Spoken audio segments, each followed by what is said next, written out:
Buenos días, hermanas, Dios les bendiga. Está próxima a llegar la Semana Santa, tiempo de meditar y recordar el sacrificio que nuestro Señor Jesucristo hizo en la cruz por ti y por mí. Tiempo de pasar con la familia, sin las prisas del diario vivir. Una semana que, para la mayoría de las personas, es dejar de comer ciertos alimentos, dejar de hacer o decir, simplemente por la costumbre de la fecha. Pero déjeme decirle el verdadero significado de la Semana Santa. Durante esta semana se celebra la conmemoración de la pasión, muerte y resurrección de nuestro Señor Jesucristo, recordando el amor de Dios a través del sacrificio de su Hijo para la redención de la humanidad y su triunfo sobre la muerte. Es el momento en que nosotras como cristianas debemos reflexionar y agradecer, porque gracias a ese gran sacrificio en la cruz, tenemos perdón de pecados y la salvación de nuestras almas.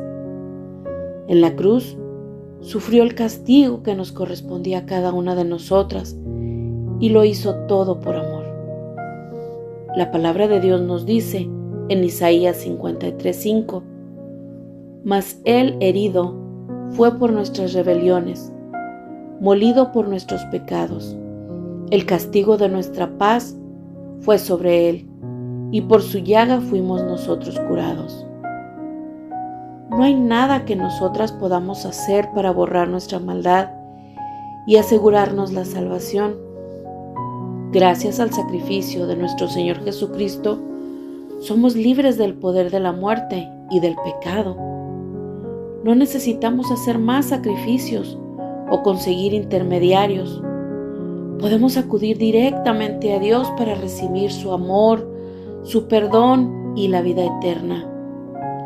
Los acontecimientos más importantes de la Semana Santa comienzan con la entrada triunfal o Domingo de Ramos, como la mayoría lo conocemos. Jesús entra en Jerusalén sentado en un pollino, para que se cumplieran las escrituras descritas siglos antes por el profeta Zacarías. En Zacarías 9:9, la palabra de Dios nos dice: Alégrate mucho, hija de Sión, da voces de júbilo, hija de Jerusalén. He aquí tu rey vendrá a ti, justo y salvador, humilde y cabalgando sobre un asno, sobre un pollino, hijo de asna. Este versículo nos describe a nuestro Señor Jesucristo con humildad, mansedumbre y además simbolizando a un rey pacífico. Una multitud le recibió aclamándole y tendiendo sus mantos o ramas de los árboles en el camino, gritando: Hosana al Hijo de David. En Mateo 21, del 9 al 11, la palabra de Dios nos dice: Y la gente que iba delante y la que iba detrás aclamaba diciendo: Hosana al Hijo de David, bendito el que viene en el nombre del Señor. Hosana en las alturas. Cuando entró él en Jerusalén, toda la ciudad se conmovió diciendo: ¿Quién es este? Y la gente decía: Este es Jesús, el profeta de Nazaret de Galilea. Hosana significa originalmente sálvanos ahora, pero se había convertido en un grito de júbilo y alabanza. Hijo de David es el título del Mesías directo, reconociendo a Jesús como el Rey heredero prometido. Bendito el que viene en el nombre del Señor, cita al Salmo 118 que los judíos cantaban durante las fiestas de peregrinación, reconociendo a Jesús como el enviado de Dios. Hosana en las alturas, una petición para que la salvación venga de parte de Dios mismo. Tendían mantos y ramas, simbolizando el reconocimiento de Jesús como Rey, un acto de sumisión y homenaje. Esto atrajo la atención de la gente, ya que había un gran tumulto en Jerusalén debido a la Pascua. Jesús celebra la Pascua con sus discípulos, también conocida como la Última Cena. El Señor Jesús conocía que estaba cerca el tiempo de su muerte y aún así celebró la Pascua con sus discípulos, dando órdenes a Pedro y a Juan para que prepararan el lugar donde iban a celebrarla. En el momento de la cena, el Señor Jesús anunció que alguno de ellos le iba a traicionar. Aún así, continuó la cena con sus discípulos, con aquellos que le acompañaron durante sus 3 años de ministerio. Compartió el pan y la copa de vino con ellos por última vez en la tierra. La palabra de Dios nos dice en Lucas 22, del 17 al 19, y habiendo tomado la copa, dio gracias y dijo: Tomad esto y repartidlo entre vosotros, porque os digo que no beberé más del fruto de la vid, hasta que el reino de Dios venga. Y tomó el pan y dio gracias, y lo partió y les dio diciendo: Esto es mi cuerpo que por vosotros es dado. Haced esto en memoria de mí. Fue en ese momento que se instituyó la Santa Cena del Señor, en memoria de nuestro Señor Jesucristo y su sacrificio en la cruz. El Señor Jesús lava los pies de sus discípulos. Esta porción de la Biblia solo aparece en el Evangelio de Juan, pero sabemos que sucedió durante la última cena. El Señor Jesús se levantó y echó agua en una vasija, comenzando a lavarle los pies a los discípulos y a secarlos con una toalla. Este era un acto de humildad y servicio, enseñando a los discípulos que debían servirse unos a otros, imitando su amor sacrificial en lugar de buscar superioridad. El Señor Jesús en Getsemaní. Jesús necesitaba prepararse para la hora más difícil a la que debía enfrentarse. Pidiendo fortaleza al Padre, se dirigió a un jardín con sus discípulos Pedro, Juan y Jacobo a orar. Sin embargo, los discípulos, en lugar de orar por él, se durmieron. Pero Dios el Padre no le abandonó, sino que envió un ángel para fortalecerlo en sus momentos de angustia. La palabra de Dios nos dice en Lucas 22, del 41 al 46, y él se apartó de ellos a distancia como de un tiro de piedra, y puesto de rodillas oró diciendo: Padre, si quieres, pasa de mí esta copa, pero no se haga mi voluntad sino la tuya. Y se le apareció un ángel para fortalecerle, y estando en agonía, oraba más intensamente, y era su sudor como grandes gotas de sangre que caían hasta la tierra. Cuando se levantó de la oración y vino a sus discípulos, los halló durmiendo a causa de la tristeza, y les dijo: ¿Por qué dormís? Levantaos y orad para que no entréis en tentación. Traición y arresto de Jesús. Judas Iscariote, uno de los 12 apóstoles, guió a un grupo de soldados armados y una turba enviada por los sumos sacerdotes y fariseos, y con un beso identificó a Jesús para que lo apresaran. Aunque Pedro intentó defender a Jesús con una espada, Jesús se entregó voluntariamente y continuó en obediencia para que se cumpliera el plan de Dios para la salvación del mundo.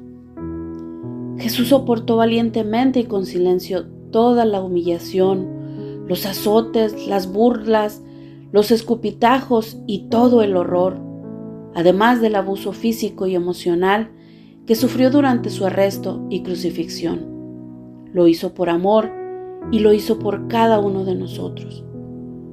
La crucifixión de Jesús. La muerte en la cruz era muy vergonzosa y dolorosa. Se utilizaba contra los peores ladrones y malhechores. La muerte no ocurría de forma inmediata. La persona pasaba por horas de angustia e inmenso dolor.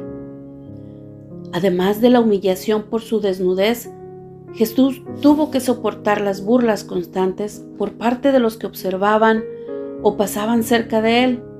Sin embargo, él soportó la cruz para poder vencer el poder de la muerte al resucitar y para darnos acceso a la vida eterna. La resurrección de Jesús. El primer día de la semana, a los 3 días de la muerte del Señor Jesús, algunas mujeres se dirigieron al sepulcro, pues querían ungir su cuerpo. Al llegar allí, vieron que la piedra que sellaba el sepulcro había sido removida, y un ángel les dio la noticia sobre la resurrección de Jesús. En Mateo 28, de los versículos 5 al 6, la palabra de Dios nos dice: Mas el ángel respondiendo dijo a las mujeres: No temáis vosotras, porque yo sé que buscáis a Jesús, el que fue crucificado. No está aquí, pues ha resucitado.